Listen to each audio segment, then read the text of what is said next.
Armchair Critics Podcast. Armchair Critics Podcast. Members of the notorious Armchair Critics Podcast have been arrested for having too many opinions. Armchair Critics Podcast!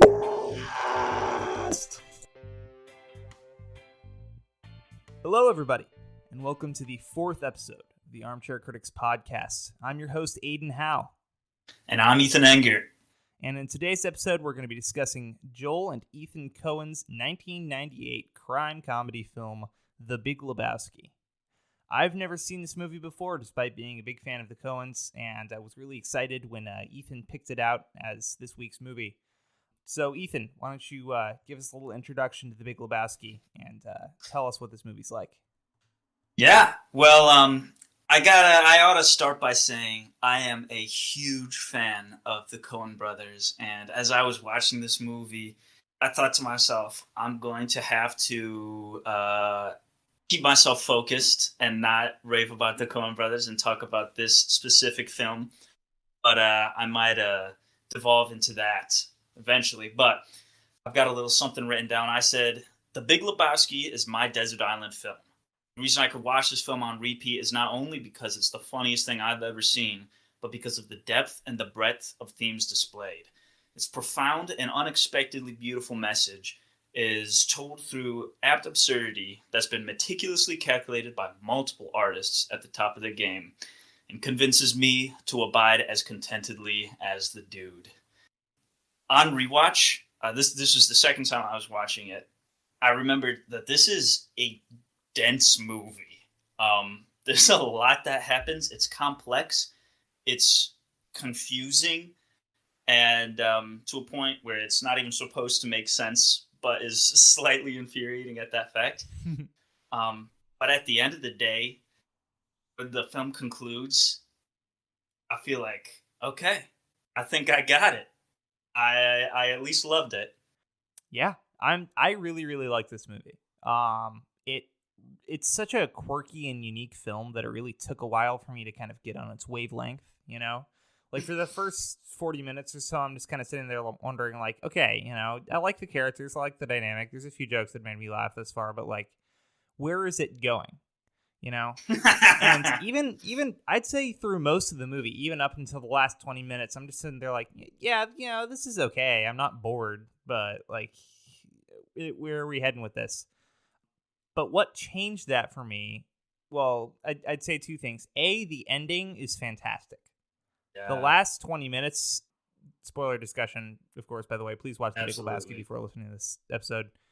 The last 20 minutes where they're fighting the Germans, and then, you know, Donnie dies and they spread his ashes, and then you've got Sam Elliott's stranger sort of just sitting there and monologuing to the camera at the very end.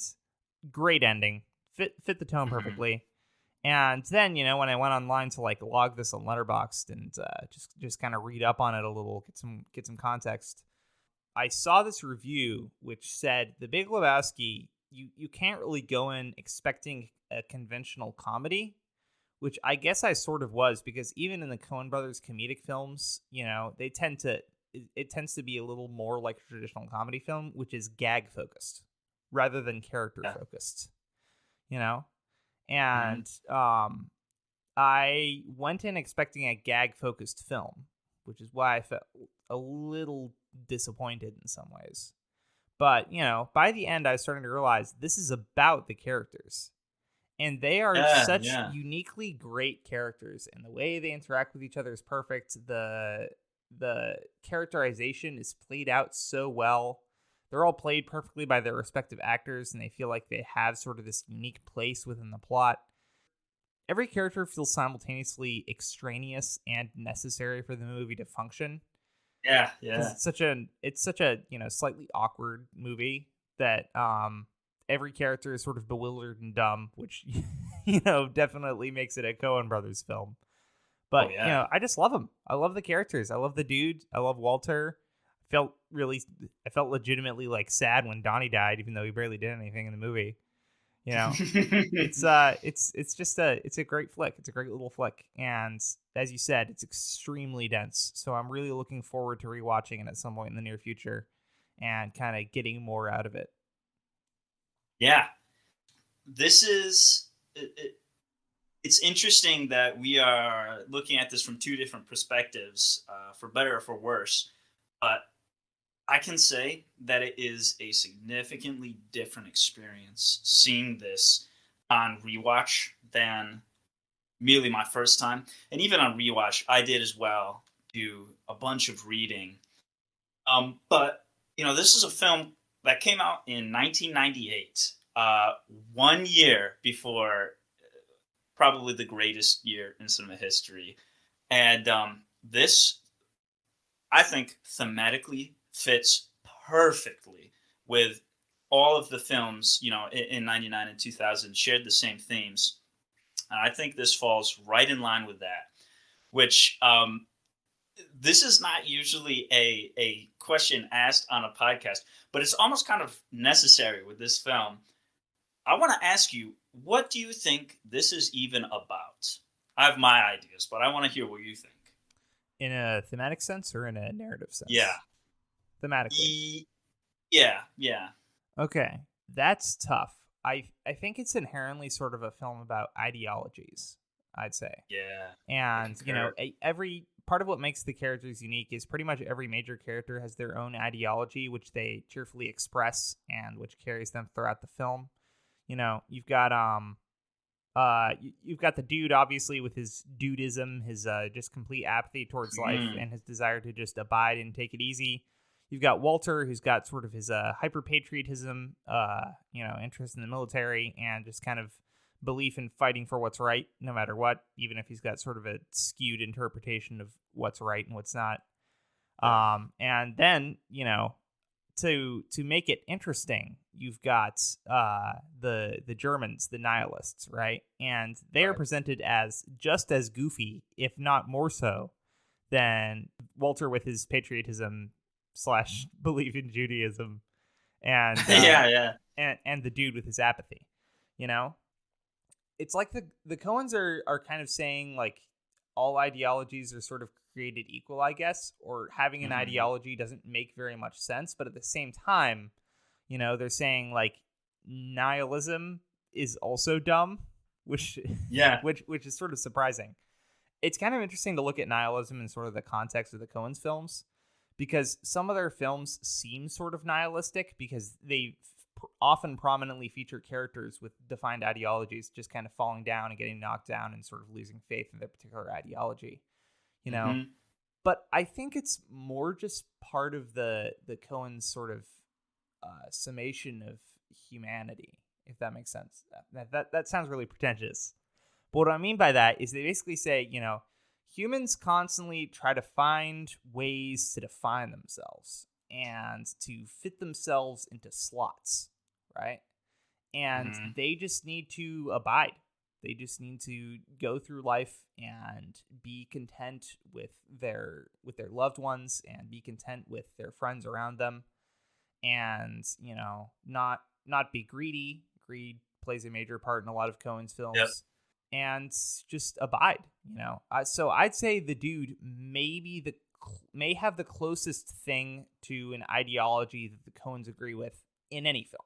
Yeah. I don't think they're necessarily super close to agreeing with him, because he is sort of a goofy character in many ways, and his philosophy is obviously flawed in many ways, and the movie knows that.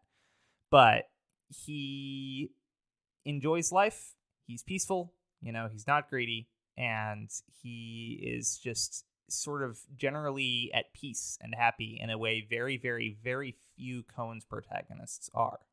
Yeah, I absolutely agree with you. It's tough dissecting films by the Coen brothers. They are so enigmatic. They refuse to comment on their own pieces, and their pieces are very enigmatic.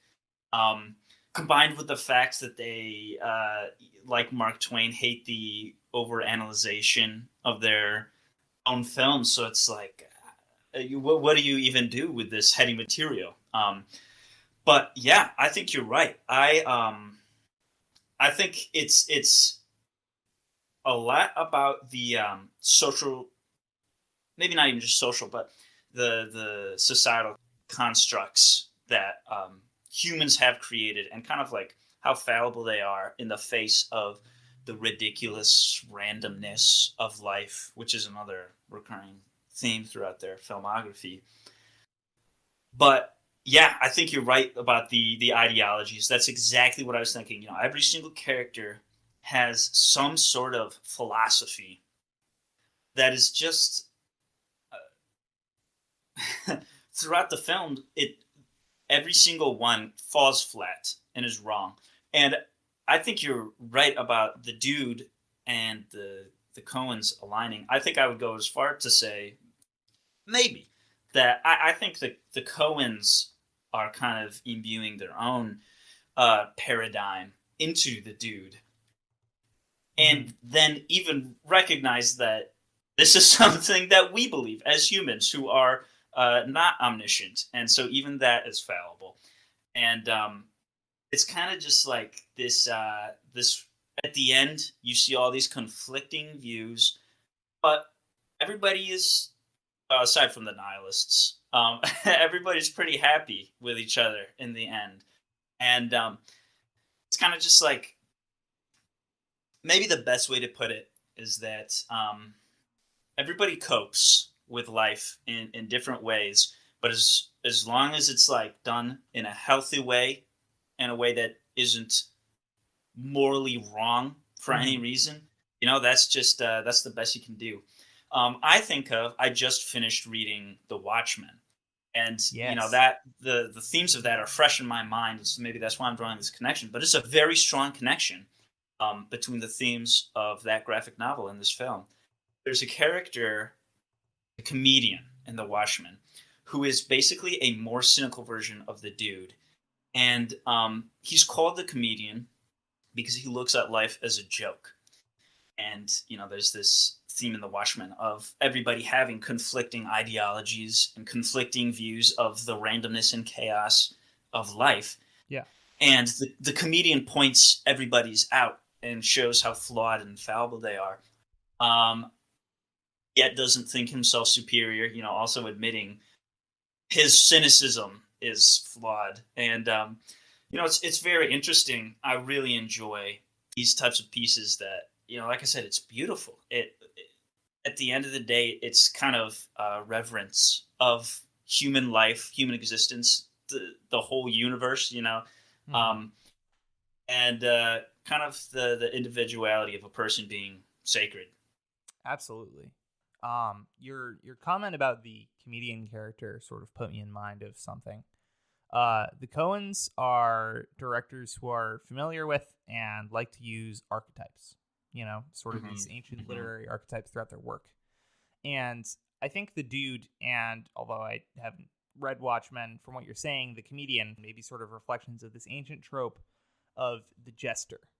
This is something you see a lot throughout sort of medieval literature. You'd have this one character who's sort of an outsider, who's seemingly goofy and sort of unintelligent, but he basically acts as an outside voice of reason and an outside critic to the main characters, who often make sort of these grand, important, and foolish decisions.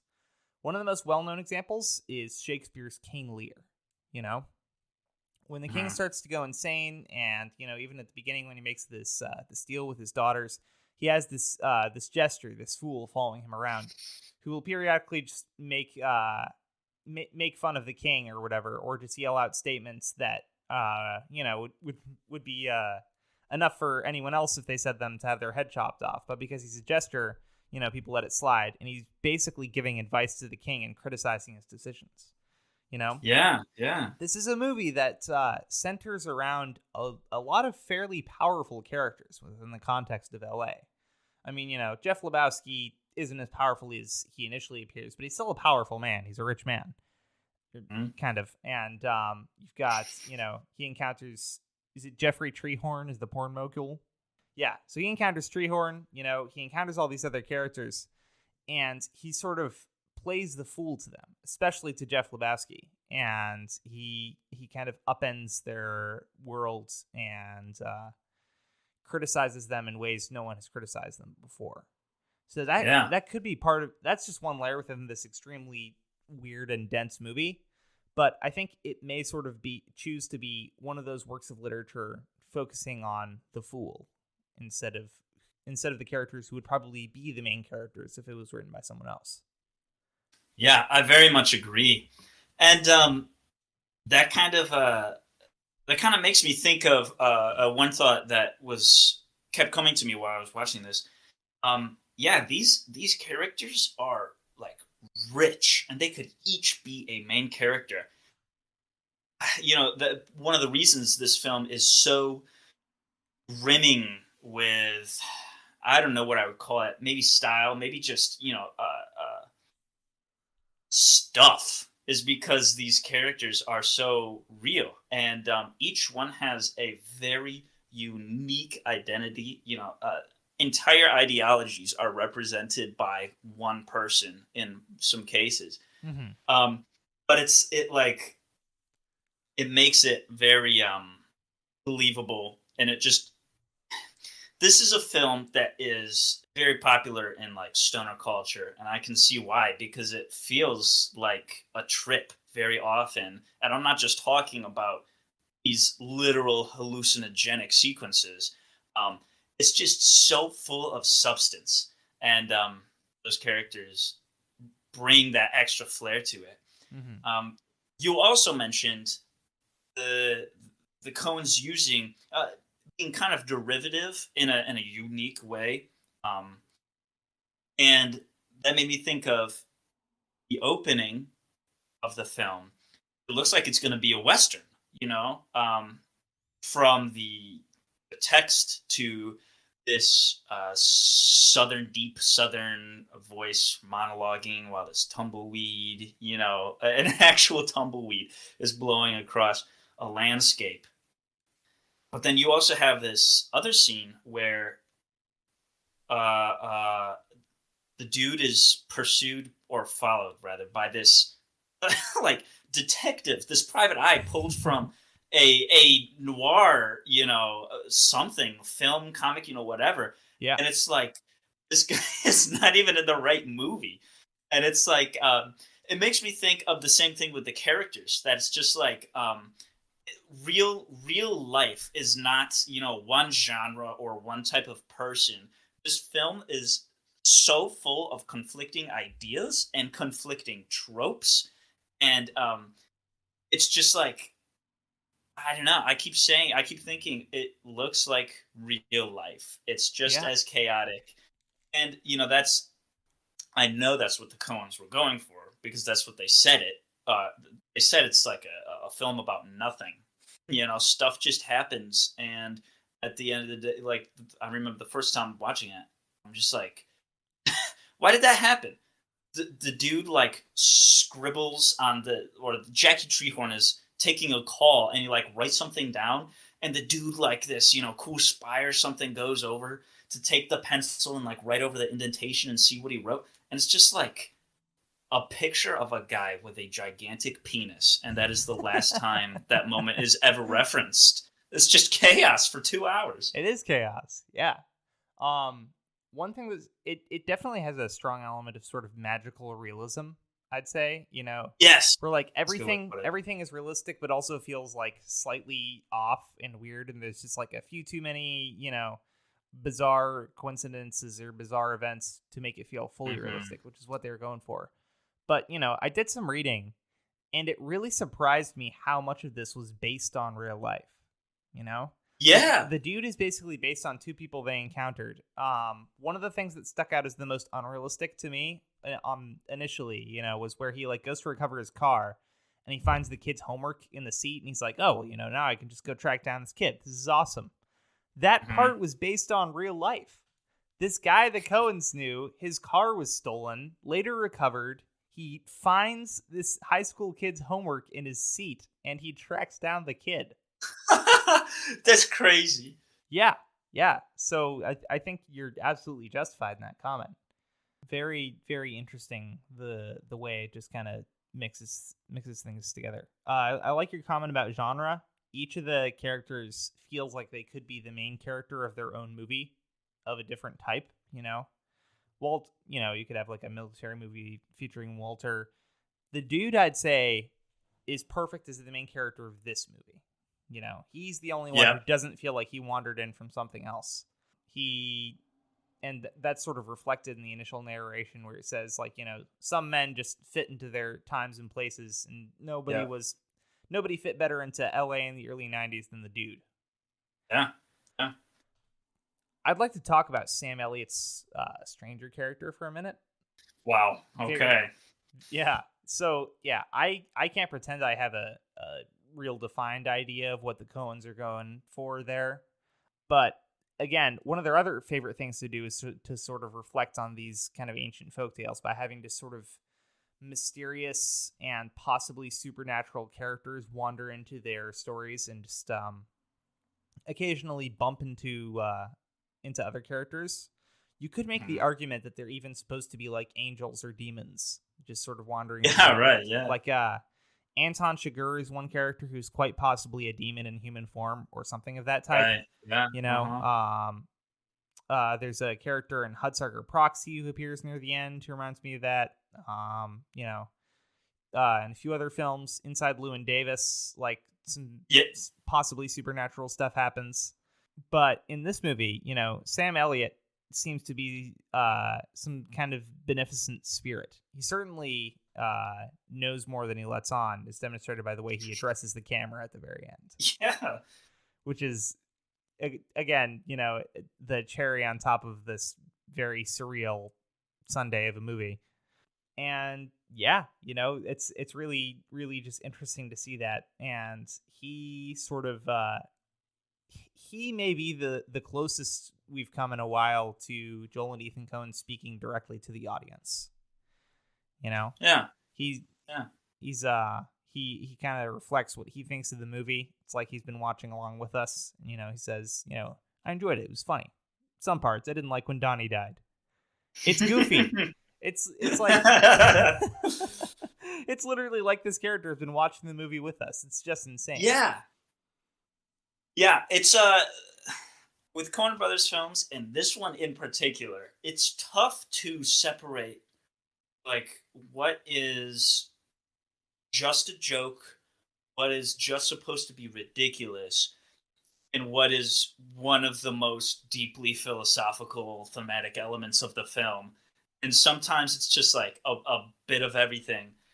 And I feel like Sam Elliott's character is exactly that.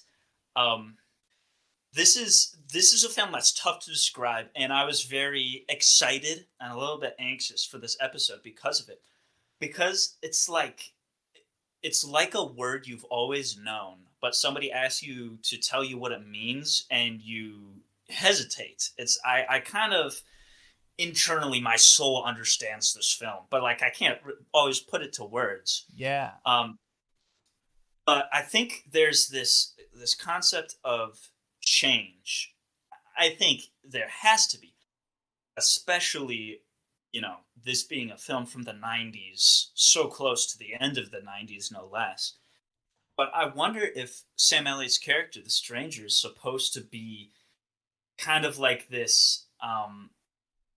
You know, they do the same thing with the entire setting of No Country for Old Men. Of course, that was Cormac McCarthy, not them. Mm-hmm. But I think it means the same thing where, you know, this Western hero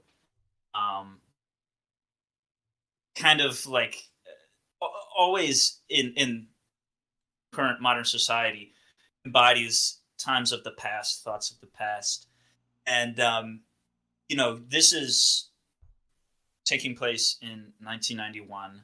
You know, they keep on referencing Saddam Hussein, and they keep on referencing Reagan and Bush, and kind of these, you know, I was reading, I'm not the most knowledgeable about history, but this is coming at the time of like this end of a run of consistently Republican presidents and consistent conservative ideologies.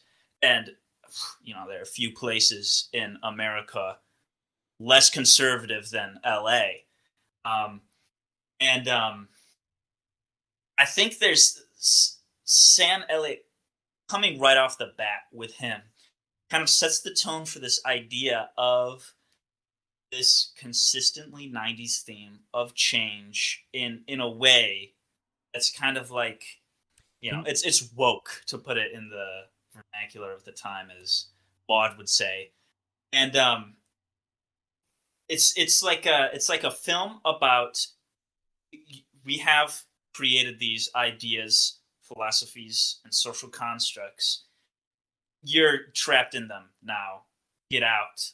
The last note I wrote is, people live in their heads in this film. They conform to the world that's been created by other humans and add to its power. And I think that's the purpose of Sam Elliott's character, to say, we're no longer living in the past. It's time to change.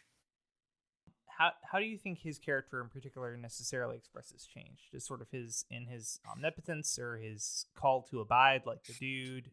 Because if anything, I would say he seems like a sort of old-fashioned character, sort of reflecting old-fashioned values in a way. He's literally sitting there in like 19th century clothing and drinking sarsaparilla.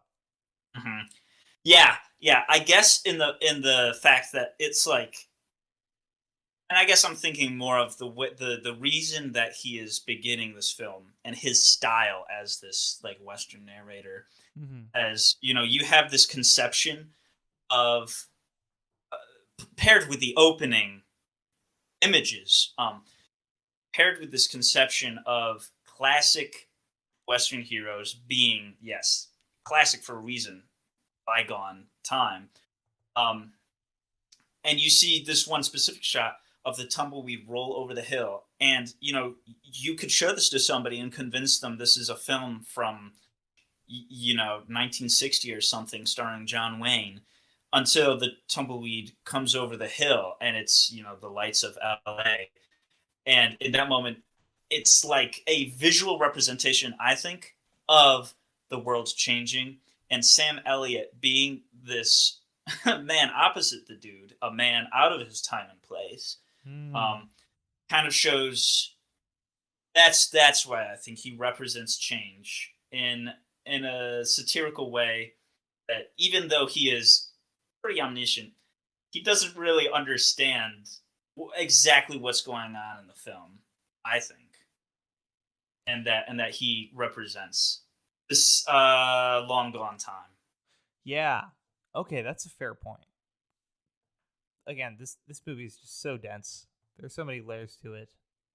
Yeah. I almost feel like I need to watch it at least a second time in order to have a fully good like actually deep discussion on this.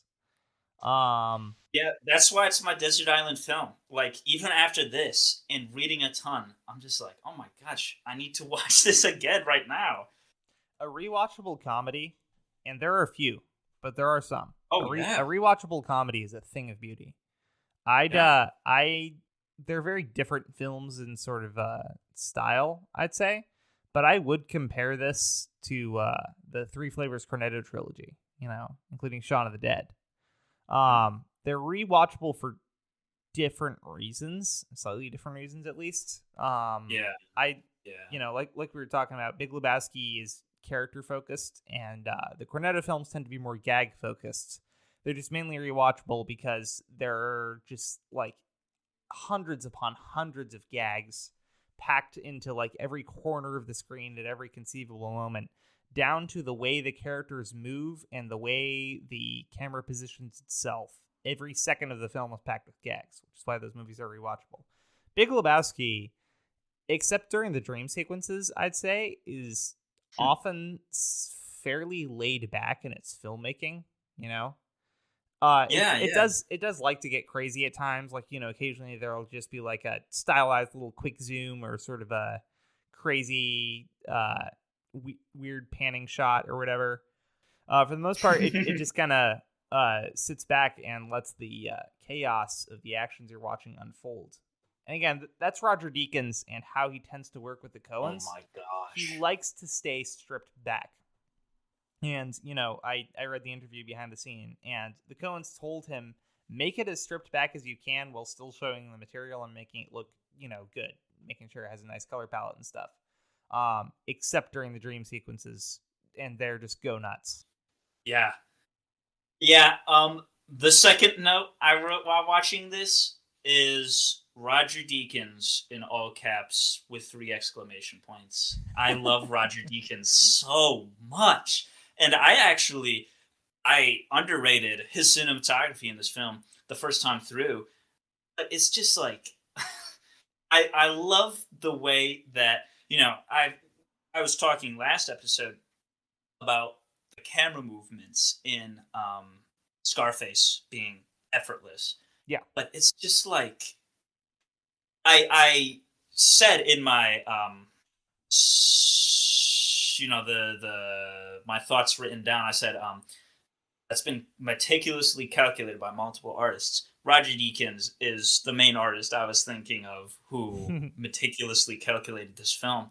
And it's just like, it looks so real. And there are just these moments, though, that the blocking and staging and positioning of the camera is so utterly perfect. I think of this one moment that just blew my mind when it happened. It's so subtle, but like you just get this shot of in the bowling alley of the dude and Walter sitting next to each other, and the dude has his hands behind his head with his arms out, elbows bent, making like triangles, and then Donnie's face is perfectly set in one of those triangles, and it just looks like something so natural.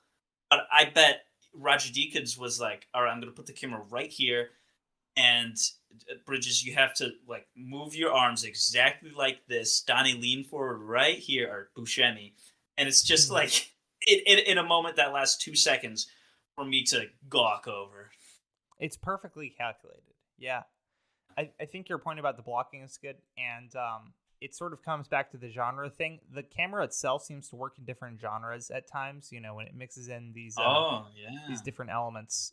I'm particularly thinking about the scene where the dude is called to Lebowski's mansion for the second time to be told that Bunny has been kidnapped, He comes in, so that scene is shot in a very like grandiose, sort of sweeping and ominous way, like something out of a horror movie. You've got the terrifying Mozart music playing, the like, then Brandt like slams the door open with his arms out on either side and comes in, and then it just cuts to the dude's point of view as he just like slowly walks forward and cuts around this pillar, and we see like Big Lebowski sitting in the wheelchair in front of the fire, like monologuing in a terrible voice. And then it goes right back to being like shot normally once the dude kind of sits down and makes himself comfortable. Yeah. It's really funny. It's this funny contrast, and it's totally deliberate. And like you said, the beginning of the movie, too, with the tumbleweed blowing around. The tumbleweed, by the way, I think sort of represents the dude in the movie. How he gets blown around by different events. But anyways, you said it looked like something out of the beginning of a Western from like the 60s. And I agree, And I think that was a very deliberate choice by Deakins to shoot it in a Westernish way because it served the material well.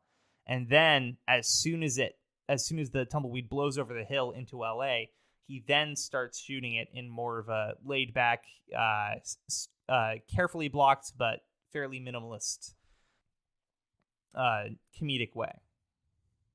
Yeah, you brought up that one scene with the second time that the dude goes to the Big Lebowski's house, and I forgot it was shown that way, but you're right. It's so dramatic. The lighting as well is so intense. It's like all the lights are off, but just the fire is lighting the scene. And it's like, it's another thing that's just like conceptually, I love this about the Coen's comedy. It's almost meta how seriously Jeffrey Lebowski is taking this moment.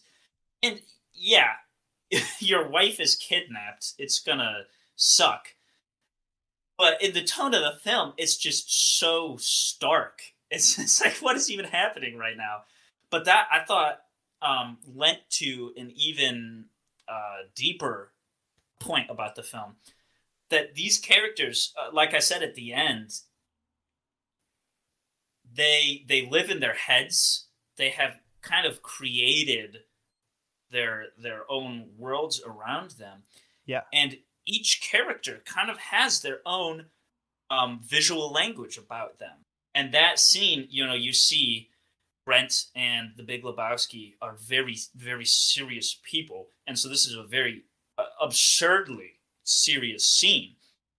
And, the dude is a very laid back guy. So whenever we're in his house, we have longer takes of slow moving camera. Wow. It's just like his voice messages are being read to him while he's lounging in the bathtub. And it's another thing that just like blows me away by the Coen brothers, that these themes are cemented through just another aspect of cinema, through the cinematography and production design. I totally agree. That sort of brings me into the performances, Yes. I think each, like I said, each one is, everybody in this movie is perfectly cast. And I'm convinced of that, The Coens are very good at that. Yeah, and part of making them all such varied and distinct individuals is they each have their own different type of body language. The dude obviously slouches a lot and sort of just sits around. Walter seems like he kind of sits around like the dude, but or tries to, but is a lot more uptight. So he's constantly more upright, and he's often kind of just like scanning the room shiftily, and he's trying to figure out what's going on. And Donnie is just kind of a non-entity, which sort of fits his character within the plot. But yeah, everybody's perfectly cast. I mean, this movie was like so much fun to make for Jeff Bridges that it kind of just changed him in real life. It changed his persona. Yeah. I mean, yeah, man hasn't like cut his hair in like 20 years, And John Goodman is hilarious. He's one of my favorite actors. I've seen a ton of movies with him, and he is just perfect as Walter. He's easily one of the dumbest characters in the film, But, it's a Coen's movie. You come into that expecting it. And just by the end of the movie, nearly everything he said was making me crack up as I got more used to his character and, stopped sort of fell in love with him. Because at the beginning, he's just kind of an asshole, But as the movie goes on, you just love him more and more. It's amazing. Yeah, he takes himself so seriously. I feel like I understand his character. And it's just like, he starts cracking up when the dude tells him that he's given a toe. And he's just like, dude, I could get you a toe. I could get you a toe by 4 with paint on it. It's like, okay. What are you talking about? No, you cannot. You kidnapped yourself, man. Telling you. You said it yourself. You said it yourself. Yeah. Shout out to Rochesterians. Philip Seymour Hoffman grew up in a town called Fairport, which borders mine. Victor. Really? And yeah, I love him. He's one of my favorite actors. And in this film, I don't know. He is so funny. Maybe funniest per capita. He is hysterically funny. Yeah.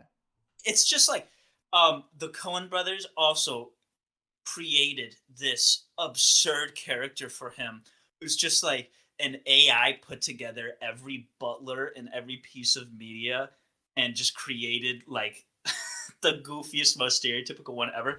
One of my favorite moments in the film is when he has like the ransom note and he hands it to the dude and then he stands by like a robot. Like his hands are open, his fingers as wide as he can, and his spine is straight and he just looks forward expressionless. Like we have to edit in an image of this shot, but he just like he's so crazy. And the way he laughs every time, it's like he's getting possessed or something. He's so good. I love the characters in this movie. He is so good. And it's funny is like every character, this especially comes out with Brandt. He often plays sort of a straight man, but at the same time is extremely funny in his own right. Yeah. And I think that's what a lot of the characters are like, is they're all very ridiculous in different ways. So they sort of play straight men to each other, you know? Yeah. So, like, the dude is sort of a very, by himself, he's a very goofy and laid-back character, but he often has to play the straight man to Walter, who's just, you know, an idiot. And, Yeah. you know, he also plays a very different kind of straight man to Julianne Moore's character, who's named Big Lebowski, you know, who's this ridiculously pretentious artist type. And, you know, he just kind of comes in and he's like, what does this even mean? None of this really means anything. And he's just sort of like bewildered and unnerved by her and her bizarre bald David Thewlis friends behavior. Gosh. That scene, by the way, has got to be one of my favorites. And what's funny is I found out that what's the character's name? His name's like Todd or Kit or something. I don't remember. It's some one-syllable name. He wasn't even supposed to be in it in the first draft, but then they kind of looked at that scene and went, okay, this is too exposition heavy. And they just added him in for no reason to just sit there and read a magazine and giggle. And it's just perfect. It's just like perfect awkward comedy. Yeah, that's like a fantastic example of just stuff happens in this film for no reason other than the fact that it's just goofy. And it feels organic as such. It feels like a bizarre, convoluted string of funny events creating this ridiculously complex web of plot events that then just kind of melts away by the end of the movie and leaves the characters in more or less the same positions where they were, you know? This movie doesn't really have a traditional hero's journey necessarily. Right. I mean, Donnie dies, but again, he's basically a non-entity of a character. He's basically just there to be verbally harassed by Walter. And, you know, then... I can't even think about Donnie without laughing. At the end, you know, Walter just says, hey, you know, let's go bowling. And that's it. They start the movie bowling. They end the movie bowling. Nothing has really changed. There's no big dramatic reveal where, I mean, they kind of attempt to do that at times. It's almost like the characters themselves are sort of trying to fight the nature of the movie and make it into a more traditional film, you know, follow a traditional plot line. Yeah, they just want to wrap it up nice and tight, you know. They're trying to figure out what's going on too. And then just nothing happens, you know. They try to do this big dramatic reveal that they know the money, that Jeff Lebowski kept the money, and he's like, all right, what are you going to do about it? And they're like, and they just kind of leave. Yeah, that's a really good point that these guys like try to make it mean something, and it doesn't really. It's like that kind of adds to like the realisticness of real life. Like there's your whole, you know, 80 years or 15, you know, on this earth is just kind of random, you know? Like you can't say how it's going to go. You're not going to have a story arc. And it's like these guys almost can't accept that. And maybe that is maybe that's their character arc. At the end when they say, let's just go bowling, the dude abides. Yeah, they just say, all right, whatever. I'll enjoy life for whatever it is. That's what I'm leaning towards too. That's the closest thing I have to a character arc. It's just being like, all right, let's just abide. You know, let's be happy. The dude seems content at the end of the movie, even in a way he didn't necessarily seem at the beginning when like nothing was really going wrong for him. I mean, you know, rest feels a lot better when you've had to work, and he just kind of seems so happy to have everything over, to just be bowling with his friends, and to just abide for the rest of his days. And Sam Elliott Stranger kind of picks up on that and says, you know, it's good to know he's out there abiding. What's the term? Doing something for all us sinners. Yeah. I wanna talk about something that I noticed this time. This film is pretty bold in dissecting some of the philosophies. 3 come to my mind right off the bat. The feminist in this film is completely detached from reality. Mm-hmm. She tries to use she uses like a colloquial term and it says as the vernacular of our time or something like that, you know? And it's just like then you have another thing that the Coens deconstruct is religion, as in their eyes, is another, man-made construct. Mm-hmm. A character named Jesus is a child predator. That's a pretty bold take. And then an actual line from the film is when they're talking about the Germans, and instinctively, because he's Walter, he calls them Nazis. And then the dude corrects him and he says, no, these guys are nihilists. And he goes, nihilists? Say what you want about the National Social Party. At least that's an ethos. And it's just like, saying that Nazis are arguably better than nihilists. It's crazy. Yeah, and that's the Coen's thing, is like, everybody's able to pick up on the fact that every other ideology is stupid except for their own, which is also stupid. Yeah. And even nihilism, which one could argue is then the leftover option, is also stupid and doesn't really make any sense. Now they start like debating with them in the scene where the Germans confront them in the parking lot after torturing the dude's car. They're like, why do you want the money? Why do you believe in it? Why do you? Yeah. You're nihilists. You don't need it. I'm pretty sure that's what goes on. And again, it's just the deconstruction of it. Yeah.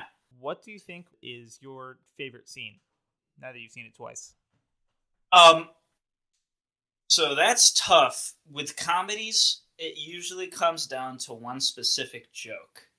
But the first time I watched the film, Donnie was my favorite character overall. Or rather, just his interactions with Walter. I have a friend who we just quote all like 5 of Donnie's scenes pretty often. And then before he can even finish one sentence, Roger Ebert said Donnie gets 3 full sentences in throughout the course of the film. But I loved all of Donnie getting shot down by Walt. But I think maybe my favorite moment of comedy in any film ever, which I was dying when I came to it this time, more than I expected to. But it's when I meant to pull up the actual quote. But they're sitting, the 3 guys are sitting in the bowling alley, and the dude, he says, like, what was it that Lennon said? And he starts talking, and he trails off, and Donnie tries to finish it by just saying, I am the walrus. And then he just says it like 5 times over and over again. I am the walrus. And then, I am the walrus. And then Walter just blows a gasket, and he's just like, I am Lennon! That's definitely my favorite moment in the entire film. On a first watch, What about you? it's tough to pick out one. There are a lot of, like I said, this film is kind of a bunch of bizarrely and complexly connected great scenes. The one that sticks out to me is probably the scene where he goes to visit Maud for the second time, and like he's getting more and more frustrated by, all right, that's it. I'm finding this guy's name. I'm tired of referring to him as David Thewlis. Anyway, he meets David Thewlis's character, who has this bizarre giggle, and he just keeps like laughing. Knox Harrington. So he meets Knox Harrington, and Knox just keeps giggling, just like at the magazine that he's reading throughout the conversation, as he's just trying to have a conversation with Maud. And eventually he's like, what's wrong with this guy? And Knox just giggles again. And then phone rings, interrupting his conversation with Maud again. Knox picks it up, tells Maud to get on. They both start speaking in, I think, Italian. And then they just start laughing at nothing and laugh for like 2 minutes while the dude just stands there perplexed. It's just perfect. It's so funny. Just the performances and everything really add to it. Yeah, that scene is so good. And it's even added with like there's this moment that like we were saying, these characters are so deep, And Maud is, like you're saying, this like incredibly pretentious artist, and she just like has this bag full of like metal utensils in the middle of the conversation. She dumps out and is like sorting through, presumably as like props for a new like art piece. And I it's didn't just even like, notice that. there's so many jokes like that like I almost didn't even notice. I think I wrote one down. Oh yeah. When Jeff Bridges like picks up Walter, he says, and Walter's got like his briefcase of dirty undies, and the dude's just like, "You just said you wanted to tag along," which I completely missed the significance of that sentence the first time through, but it implies that Walter told the dude, he's like, "Yes, I would like to merely tag along to this exchange for a ransom," and the dude's just like, "Okay." I think part of what this film has to say about art is interesting, and this is most reflected through the character of Maud Lebowski, who's extremely pretentious. But the other character where you can really see that is the dude's landlord, who does he does his little dance routine that they all meet up at. Apparently, that guy spent like 10 hours. The actor spent 10 hours rehearsing that scene. And he like specifically chose the classical music just so we could do this scene, fully aware that it would look completely ridiculous in the movie. That's insane. Again, that's just another little surreal touch. It's it's really difficult to come up with more to say about this movie. It's just kind of it's simultaneously absolutely chock full of meaning and sort of purposefully devoid of meaning in some ways. Like we're talking about, it's super chaotic, bizarre, unusual throughout, and there's kind of no telling where it's gonna go next. But at the same time, it's got all of these little moments of meaning throughout. Yeah, the last note I wrote while watching the film is the meaninglessness is meaningful, which is. Sounds okay. Wow, that's very sage. Okay, Socrates. But like, I mean, I don't know any other way to put it. It's just like that's kind of the whole thing. It makes me think of What Remains of Edith Finch, or Everything Everywhere All at Once. I love these narratives that have this theme of just like, it's not really nihilism. It's kind of hopeful nihilism, maybe, which to an extent I can accept. I don't accept nihilism, but maybe this form of nihilism where it's just like there is chaos, in the world. And that's part of the reason that it's so beautiful, Like you go out, a good analogy would be you go into the forest and it's like somebody did not meticulously construct it. And part of the beauty comes from how random it is. And it just so happens to be this exact thing. And because this exists rather than something else, it's beautiful. So then a whole life, again, coming back to Watchmen, Dr. Manhattan expresses, at first he loses hope in humanity, but then he comes back and regains hope in humanity when he thinks about the statistical impossibility of you existing, throughout the lineage of your family tree. And so that improbability combined with the fact that you have life, it's just like, how can you not celebrate this? Yeah. And for how ridiculous this film is, it does a fantastic job at that. Like I said, unexpectedly beautiful. Saying kind of, you're alive, enjoy it. Yeah. That scene, that's sort of reflected best, maybe, I don't know, in the scene at the end where they try to scatter Donnie's ashes. Yeah. And it's very darkly comedic, like absolutely. The ashes blow all over the dude's face and sunglasses. I don't think any of it gets in the ocean. And they literally spread it from a coffee can because they're too cheap to buy an urn. Right. But it's also kind of beautiful in a way, and they're two idiots, but they're doing their best to say goodbye to their friend, who they miss. Yeah. And at the very end, they're like, hey, we don't have much time on this earth. Let's go bowling. Absolutely. Absolutely. All right. This is a segment that we've not done before, and I don't know if we can replicate since. But I have a list of some of the most ridiculous fan theories, because there are a ton in this film.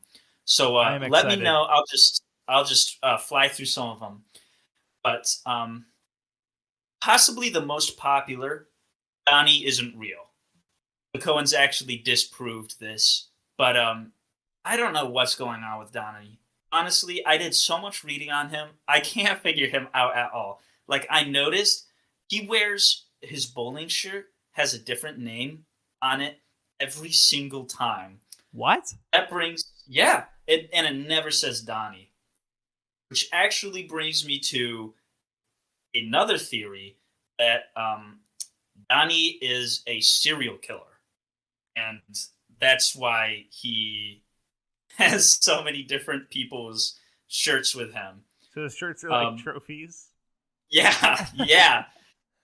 Another pretty famous one that I heard before, I rewatched this and could not get it out of my mind afterward, is that Walter never even went to Vietnam.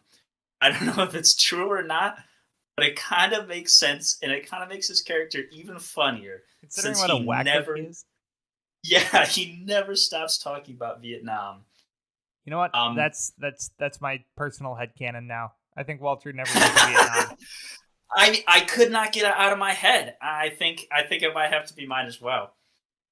Another one, everybody but Donnie knows it's a movie. Donnie's the only one who's clueless, and it's like all about him. He's like on the Truman Show, but he doesn't know it. Jeffrey Lebowski, I don't think this one can possibly be true. I don't know how they came up with this, but some people think Jeffrey Lebowski is so rich because he inherited the fortune. He's a descendant of the inventor of the Rubik's Cube. That's why he's so wealthy. What? How does that come in?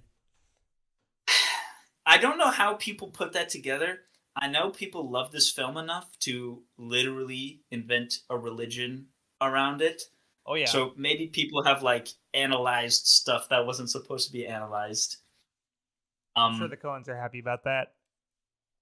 Oh, yeah. A lot of these are about Donnie. One of them is that Donnie is actually the viewer. I believe that. Donnie kind of has no philosophy in this film. He has no idea what's happening throughout the entirety of the film. He's permanently confused, which makes sense. That's how you feel watching this movie. Yep. And I don't think we're big enough to get canceled, but so I can say this, but I will preface this is not my idea.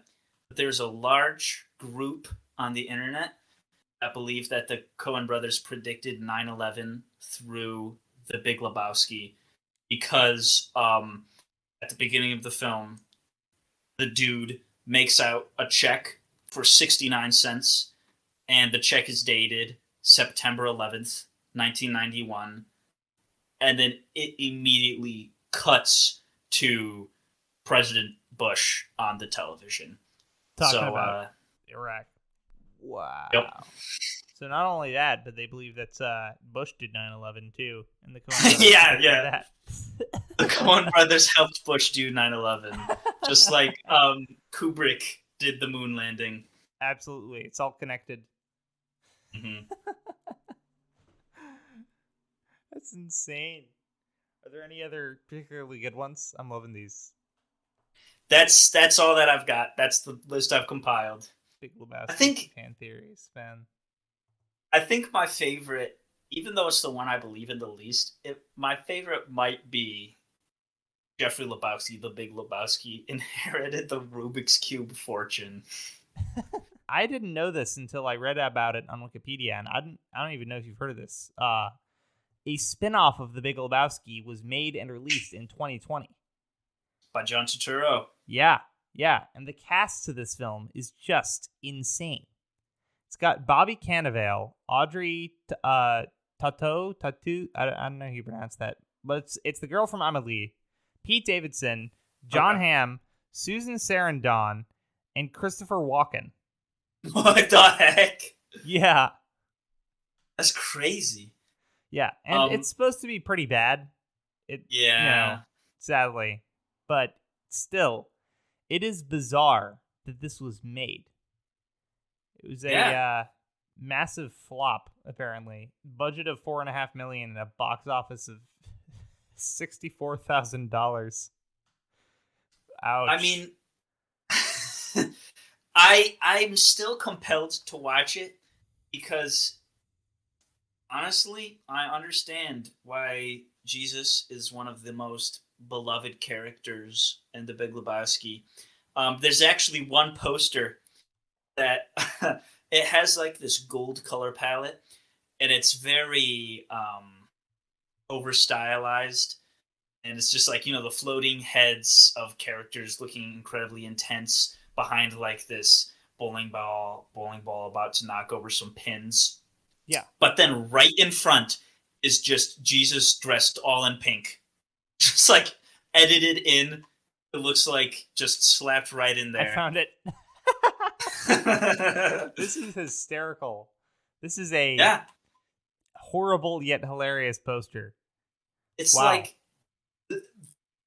at a certain point, we understand this film enough that the Coen brothers are just making a parody of the film that they are currently still in the process of making. They are messing with us, yeah. No way this poster is real. Like, the main theatrical poster also looks terrible. It's like this bizarre gold-colored, like, mishmash thing where you've got the dude and Maud Lebowski bowling in his dream sequence. I don't know. Feels like no one has come up with a good poster for this film. Also, the tagline was, "Times like these call for a Big Lebowski." It's literally like that meme where it's just like, "Hi, I'm taxi driver. Just so you know, there will be blood later." It's literally the same vibe, Yeah. What are we, some kind of Suicide Squad? That was real. You're right. Man, we need a good Big Lebowski poster. We deserve it. There are a couple of fan-made ones here that look okay. There is the one that I used on our Instagram. That's like, I really like it actually. It's like the black and white photo with the sunglasses. Yeah, that's kind of cool. You always bring up the question, what is my least favorite aspect of this film?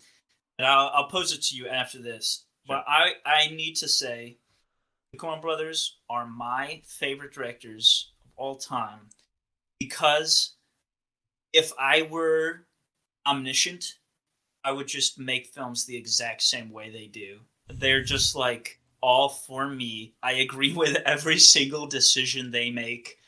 And honestly, I do not think there's a single flaw in this film. I know I'm wrong. You can't make a flawless film. But this and No Country for Old Men, which is my favorite film of all time, I think are not the best films ever made, but I think they are both the best versions of this film that could be made. Yeah. Now you take it away and tell me what's wrong with this film. Okay. It's hard to come up with a discernible flaw. I think just some of the characters who are involved aren't necessarily as interesting as they could be. Bunny felt like a very sort of, useless and uninteresting character. Yeah, I don't know. The soundtrack was good for the most part, but I found it was just a little too weird and kind of off-putting in some of the scenes and didn't fit the tone particularly well.